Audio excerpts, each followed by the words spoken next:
Wally, uncross your arms. What does your shirt say? Says off, commie. It's my favorite guest ever. This segment is brought to you by Eastside Weight Loss Clinic. Sick of fad diets that work for a couple months and then you gain all the weight back? Well, I'm down 37 pounds on the Eastside Weight Loss Clinic program, and I've kept that weight off for more than a year. Schedule your free 15-minute consultation today at eastsideweightlossclinic.com. Monday evening, this news came down that Washington State's ban on quote-unquote high-capacity magazines, because I don't think that 10 rounds is high capacity, that it was struck down by a court in Cowlitz County and ruled unconstitutional. So there was just this frenzy in the gun world like, oh, you can go sell these high-capacity magazines. We'll get to more of that in a moment, but here's the article from the Seattle Times.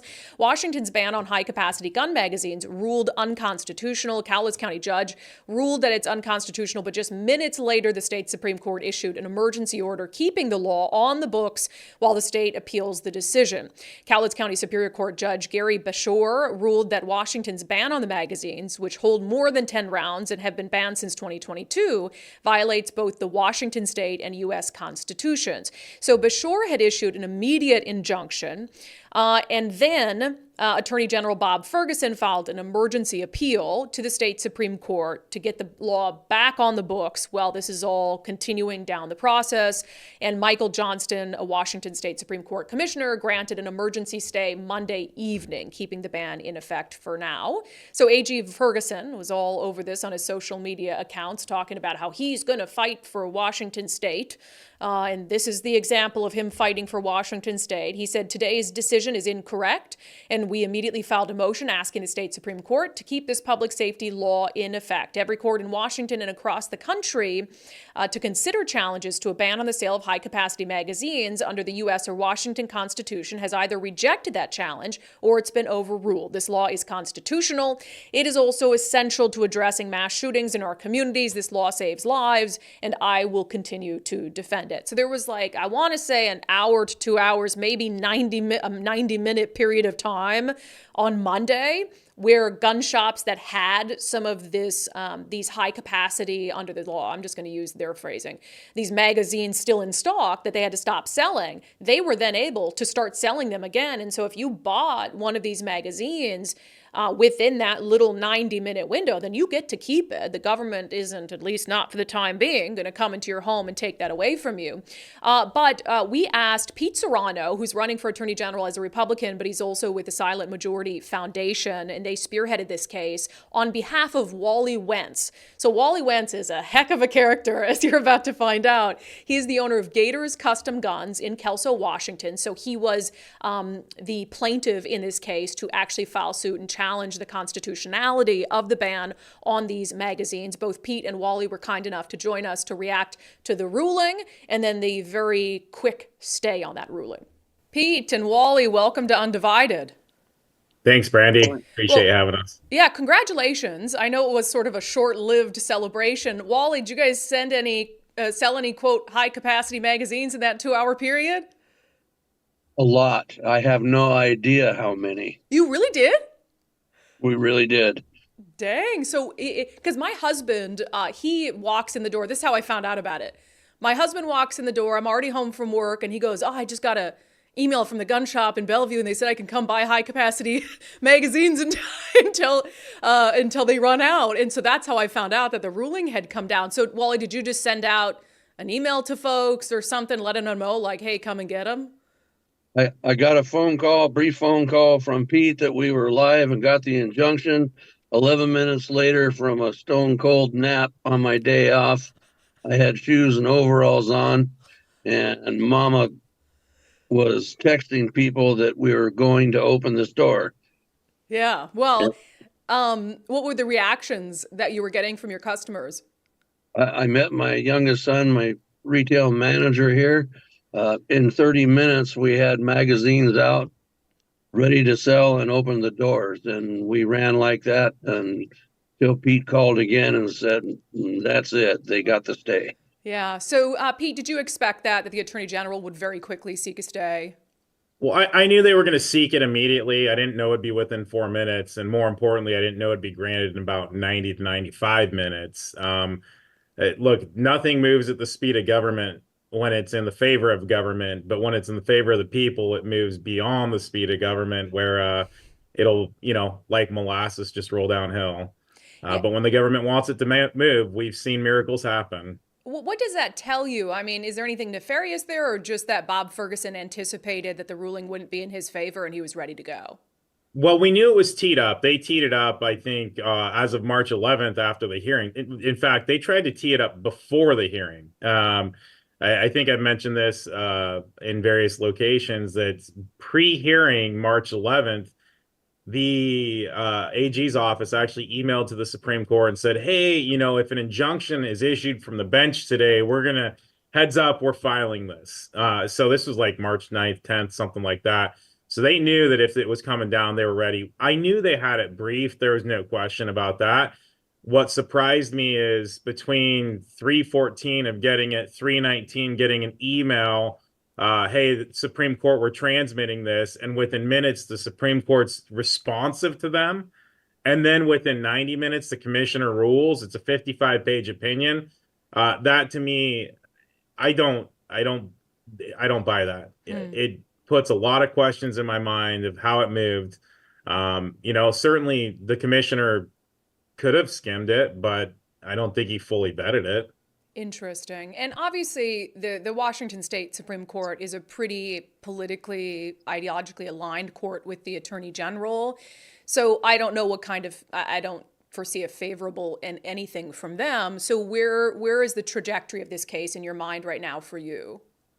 Yeah, so I mean, there's kind of like the levels of fighting, right? The interim, the immediate is deal with the stay. We've got a brief, a responsive brief due Friday.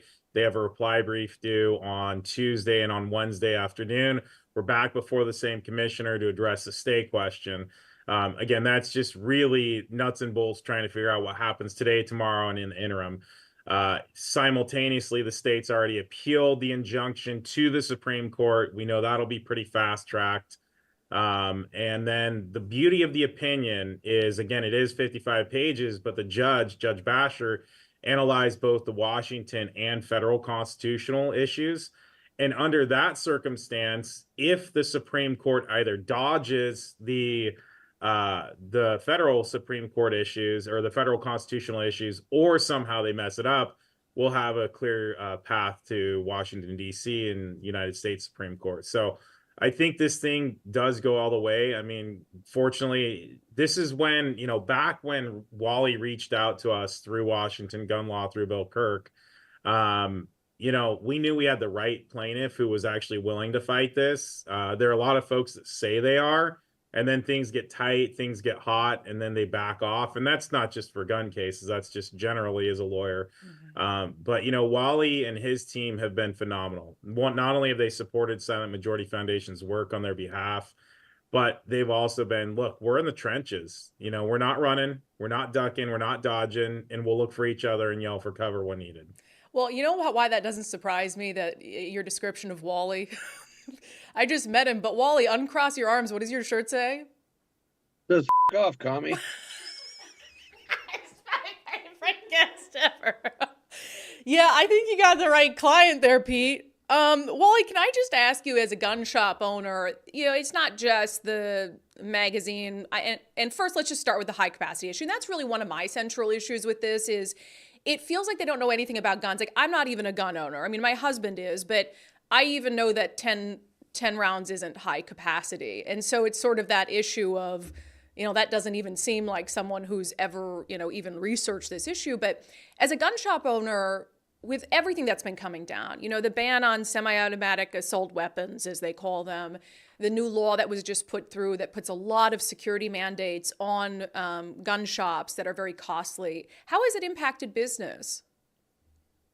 Well, a meatball guess of the effects of House Bill 1240 and House Bill 5078 accounts for roughly 30 to 40% given on seasonal conditions of my entire business, retail wise. Wow. When does that go into effect? Both have been in effect, and we are fighting both. Oh, wait. 57. Oh, I'm so sorry. Yeah. 5078 was a large capacity magazine from 2022. 1240 was a so-called assault weapons ban from 2023. And so, you know, again, Silent Majority Foundation, we're fighting both. 1240 is a bit of a slower roll. We got kicked around from Grant County to Thurston County. But again, you know, I will tell you this, and it's not often that I say this, so take it for the grain of salt.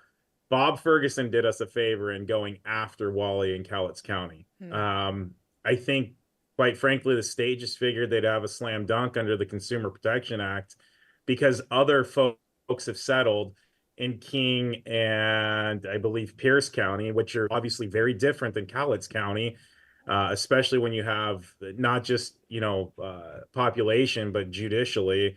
And so when they came after Wally, there was no reason for us to move it to Thurston County. That's their playbook. And so, you know, again, not highly complimentary of Ferguson and his team, but going after Wally did us a huge favor where we wouldn't file it in one county and then get moved to Thurston County. So I guess that's one of the good things. But to Wally's point, I mean, gun owners are slowly bleeding to death, and many have already had to close doors. You know, fortunately for Wally, he's got other inventory and he's been able to limp along. But there are folks who are even smaller and just they've called us and they're like, my dream's gone.